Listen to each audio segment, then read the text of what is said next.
Chapter 1, My Parents and Early Life. The characteristic features of Indian culture have long been a search for ultimate varieties and the concomitant disciple guru relationship.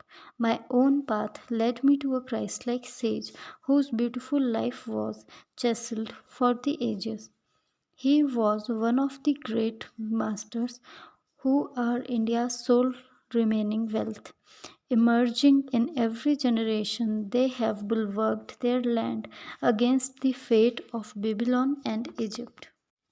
I find my earliest memories covering the anachronistic features of a previous incarnation. Clear recollections came to me of a distant life, a yogi amidst the Himalayan snow. These glimpses of the past, by some dimensionless link, also afforded me a glimpse of the futures. The helpless humiliation of infancy are not vanished from my mind. I was resentfully conscious of not being able to walk or express myself freely. Prayerful surges arose within me as I realized my bodily importance.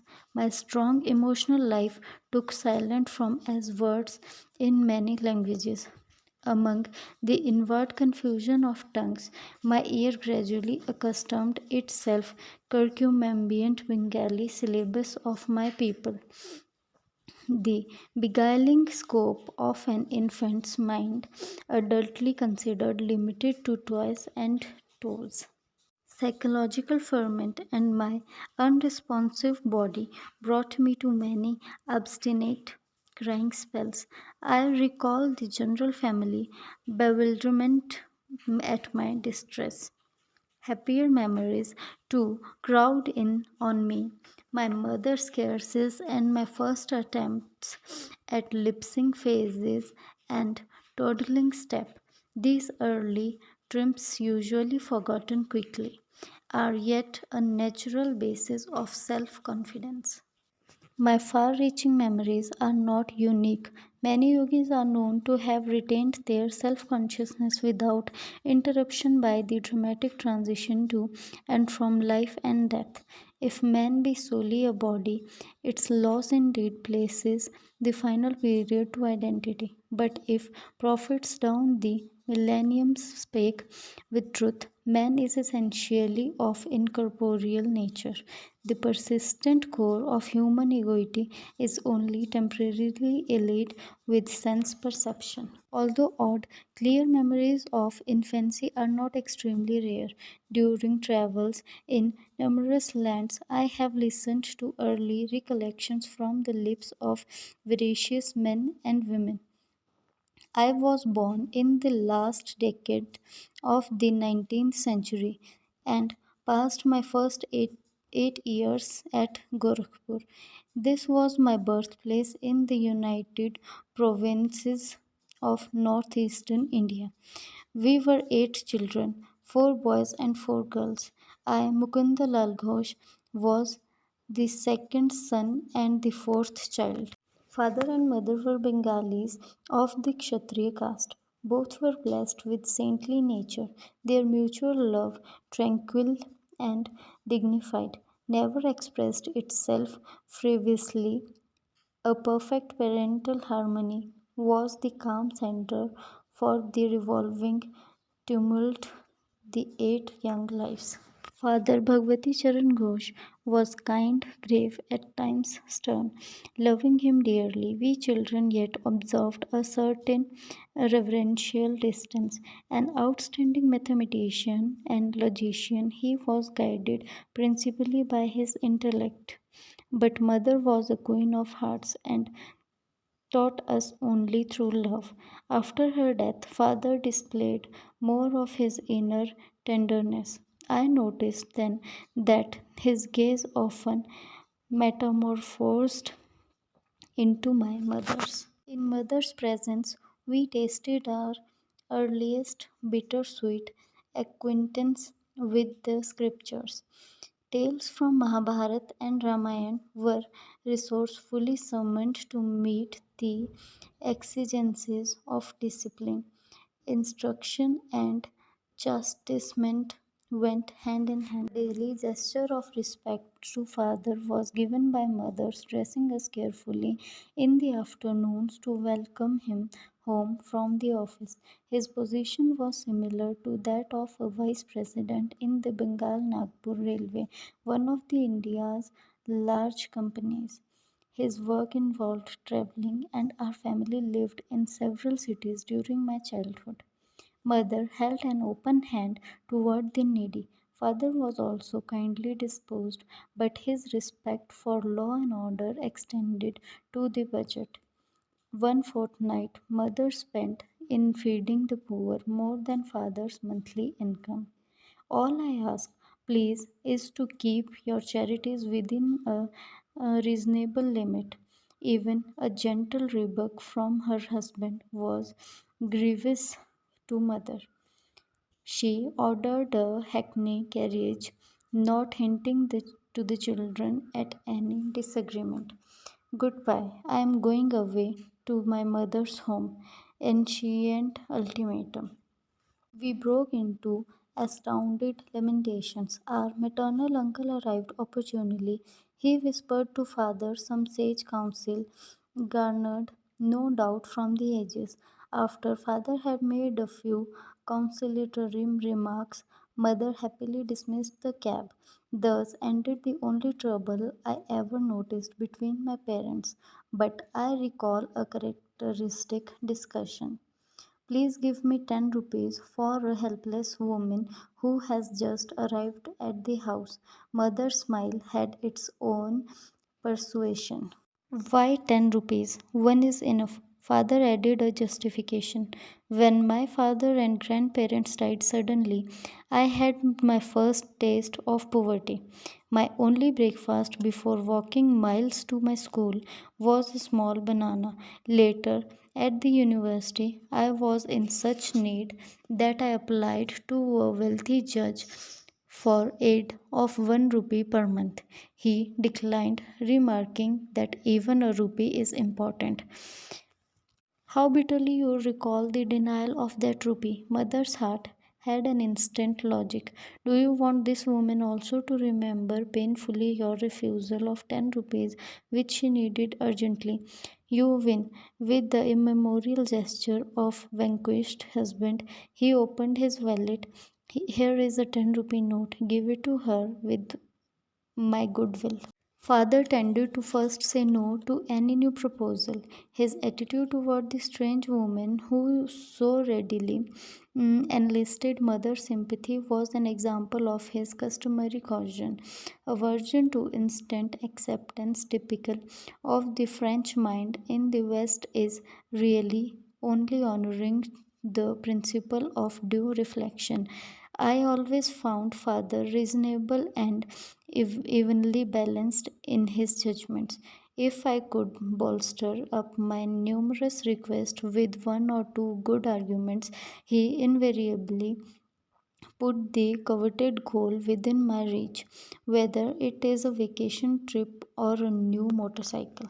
Father was a strict disciplinarian to his children in their early years, but his attitude toward himself was truly Spartan. He never visited the theater, for instance, but sought his recreation in various spiritual practices and in reading the Bhagavad Gita. Shunning all luxuries, he would cling to one old pair of shoes until they were useless. His son bought automobiles after they came into popular use, but father was always content with the trolley car for his daily ride to the office. The accumulation of money for the sake of power was aligned to his nature. Once, after organizing the Calcutta Urban Bank, he refused to benefit himself by holding any of its shares. He had simply wished to perform a civil duty in his spare time. Several years after, father had retired on a pension. An English accountant arrived to examine the books of the Bengal Nagpur Railway Company. The amazed investigator discovered that father had never applied for overdue bonuses. He did the work of 3 men, the accountant told the company. He had rupees 1 lakh $25,000, about $41,250, owing to him as back compensation. The officials presented father with a check for this amount. He thought so little about it that he overlooked any mention to the family. Much later, he was questioned by my youngest brother Vishnu, who noticed the large deposit on a bank statement. Why be elated by material profit? Father replied, the one who pursue a goal of even-mindedness is neither jubilant with gain nor depressed by loss. He knows that man arrives penniless in this world and departs without a single rupee. Early in their married life, my parents become disciples of a great master, Lahiri Mahasaya of Banaras. This contact strengthened father's naturally ascetical temperament. Mother made a remarkable admission to my eldest sister Roma. Your father and myself live together as a man and wife only once a year for the purpose of having children. Father first met Lahiri Mahasaya through Avinash Babu, an employee in the Gorakhpur office of the Bengal Nagpur Railway.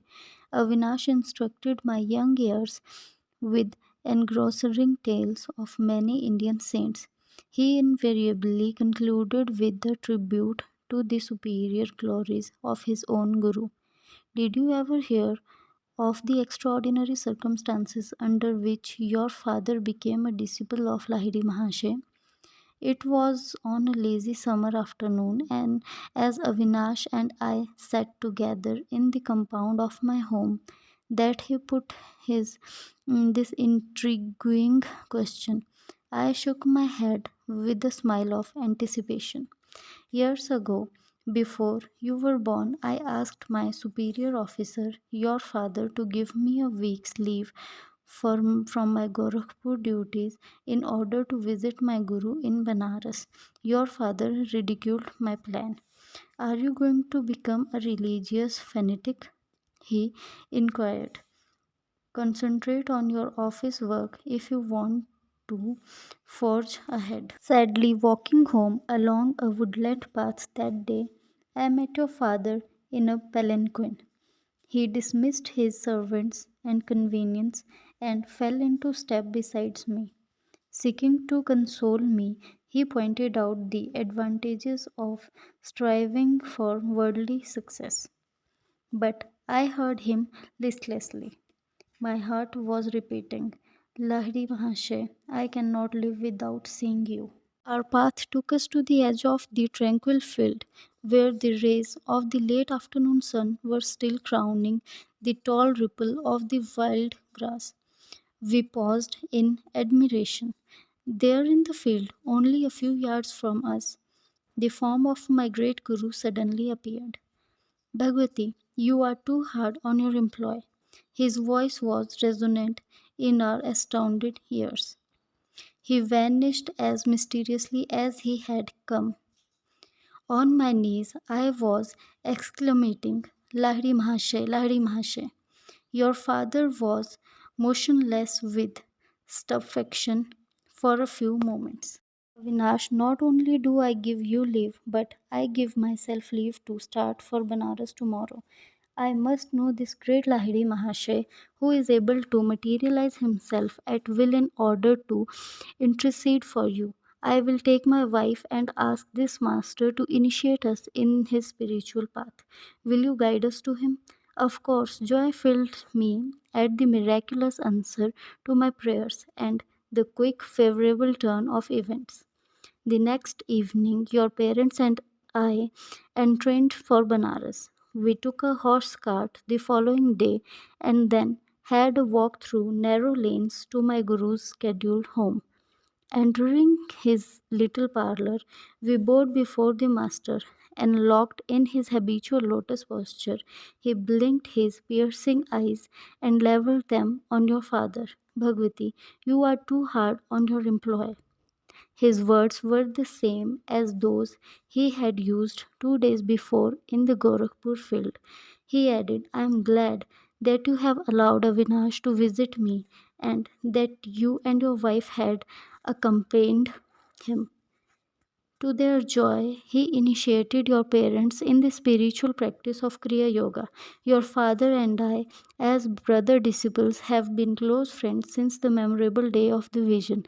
Lahiri Mahashay took a definite interest in your own birth. Your life shall surely be linked with his own. The Master's blessings never fails. Lahiri Mahashay left this world shortly after I had entered it. His picture in an ornate frame always glanced our family altar in the various cities to which father was transferred by his office. Many a morning and evening found mother and me meditating before an improvised shrine, offering flowers dipped in fragrant sandalwood paste with frankincense and myrrh, as well as our united devotions. We honored the divinity which had found full expression in Lahiri Mahashay. His picture had a surpassing influence over my life. As I grew, the thought of the Master grew with me.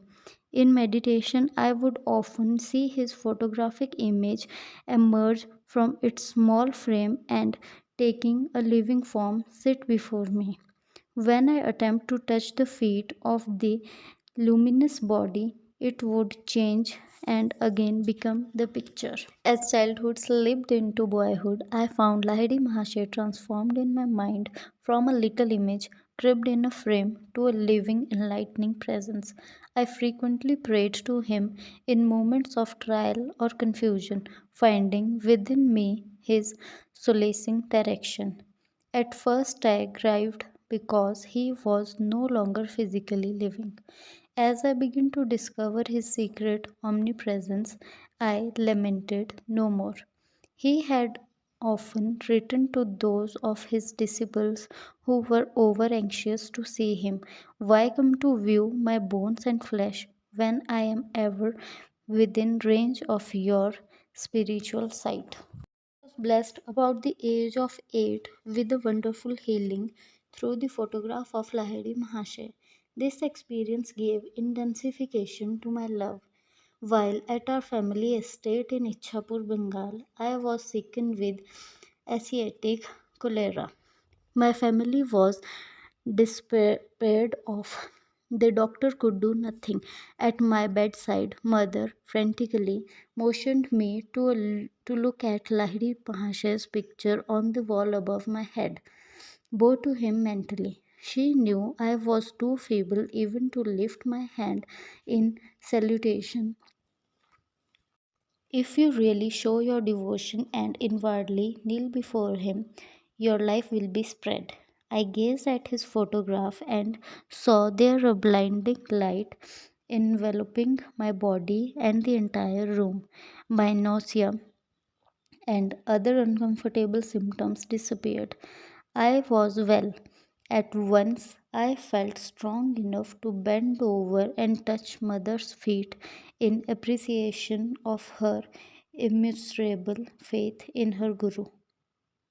Mother pressed her head repeatedly against the little picture. O omnipresent Master, I thank thee that thy light hath healed my son. I realized that she too had witnessed the luminous blaze through which I had instantly recovered from a usually fatal disease. One of my most precious possessions is that same photograph. Given to Father by Lahiri Mahashay himself, it carries a holy vibration. The picture had a miraculous origin. I heard the story from father's brother, disciple Kali Kumar Roy. It appears that the master had an aversion to being photographed. Over his protest, a group picture was once taken of him and cluster of devotees, including Kali Kumar Roy. It was an amazed photographer who discovered that the plate, which had clear images of all the disciples, revealed nothing more than a blank space in the center where he had reasonably expected to find the outlines of Lahiri Mahashay. The phenomenon was widely discussed.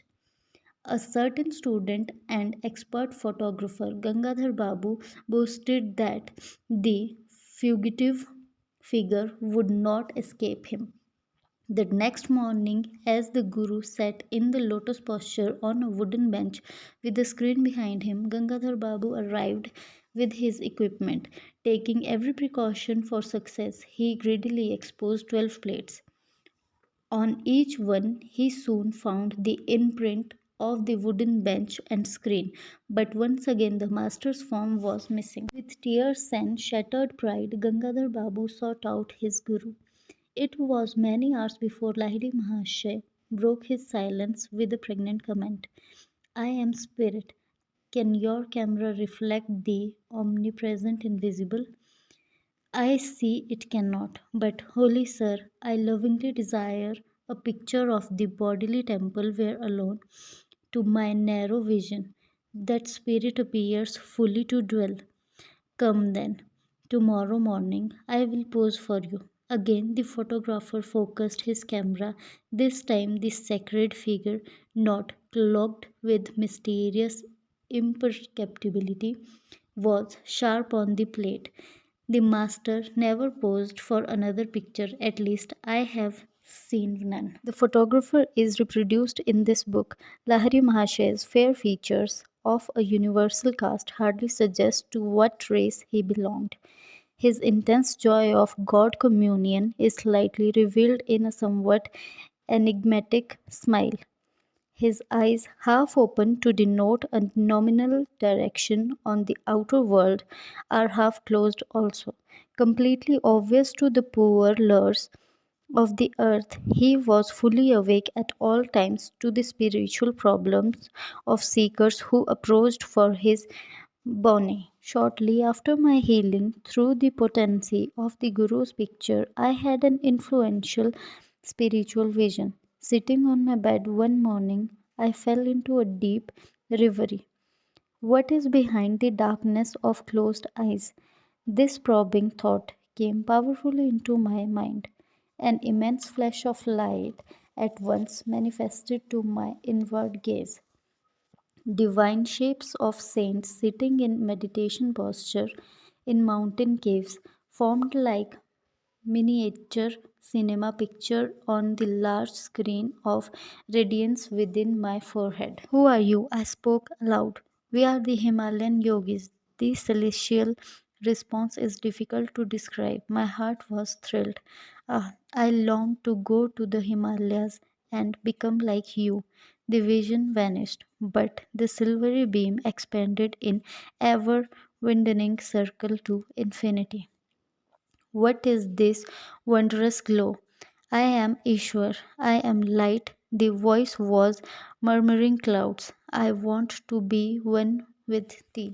Out of the slow dwindling of my divine ecstasy, I salvaged a permanent legacy of inspiration to seek God. He is eternal, ever new joy. This memory persisted long after the day of rapture. Another early recollection is outstanding and literally so, for I bear the scar to this day. My elder sister Uma and I were seated in the early morning under a neem tree in our Gorakhpur compound. She was helping me with the Bengali premiere. What time I could spare my gaze from the nearby parrots eating rip Margot's fruit. Uma complained of a boil on her leg. I fetched a jar of ointment. I smeared a bit of the salve on my forearm. Why do you use medicine on a healthy arm? Well, sis, I feel I am going to have a boil tomorrow. I am testing your ointment on the spot where the boil will appear. You little liar. Sis, don't call me a liar until you see what happens in the morning. Indignation filled me. Uma was unimpressed and thrice repeat her taunt. An adamant resolution sounded in my voice as I made slow reply. By the power of will in me, I say that tomorrow I shall have a fairly large boil in this exact place on my arm, and your boil shall swell to twice its present size. Morning found me with the stalwart boil on the indicated spot. The dimensions of Uma's boil had doubled. With a shriek, my sister rushed to mother. Mukunda has become a necromancer. Gravely, mother instructed me never to use the power of words for doing harm. I always remembered her counsel and followed it.